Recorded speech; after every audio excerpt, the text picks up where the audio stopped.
Gejala kencing adalah sangat biasa dalam masyarakat, menjejaskan hampir 15% hingga 20% daripada populasi umum. Kebanyakan pesakit seperti ini, lelaki, wanita, kanak-kanak lelaki, kanak-kanak perempuan dan kanak-kanak boleh dirawat berdasarkan penilaian yang tidak invasif.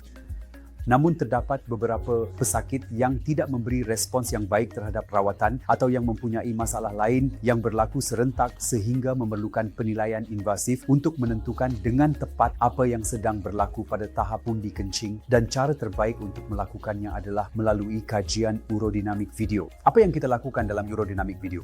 Bahagian video, seperti yang dinyatakan oleh perkataannya, adalah visualisasi tentang apa yang berlaku di dalam pundi kencing dan salur keluar apabila pundi kencing menahan air kencing dan ketika kita membuang air kecil. Manakala urodinamik pada asasnya adalah pengukuran tekanan pundi kencing dan sensasi pundi kencing untuk cuba memahami bagaimana pundi kencing menyimpan air kencing dan bagaimana salur keluar bertindak apabila kita membuang air kecil. Penggunaan urodinamik video boleh menjadi sangat penting dalam pengurusan pundi kencing neurogenik. Ia juga boleh menjadi sangat penting bagi pesakit yang menghidap penyakit Parkinson dan sedang merancang untuk menjalani pembedahan prostat.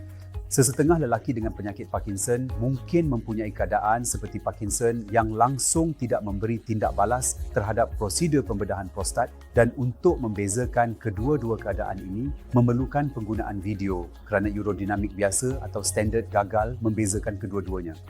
Bagi pesakit dengan pundi kencing neurogenik berisiko tinggi, urodinamik video boleh menjadi sangat penting untuk memastikan pundi kencing selamat untuk buah pinggang dan mencegah sebarang kehilangan fungsi buah pinggang yang malangnya boleh berlaku pada sesetengah kanak-kanak atau dewasa ini jika pundi kencing tidak diuruskan dengan betul.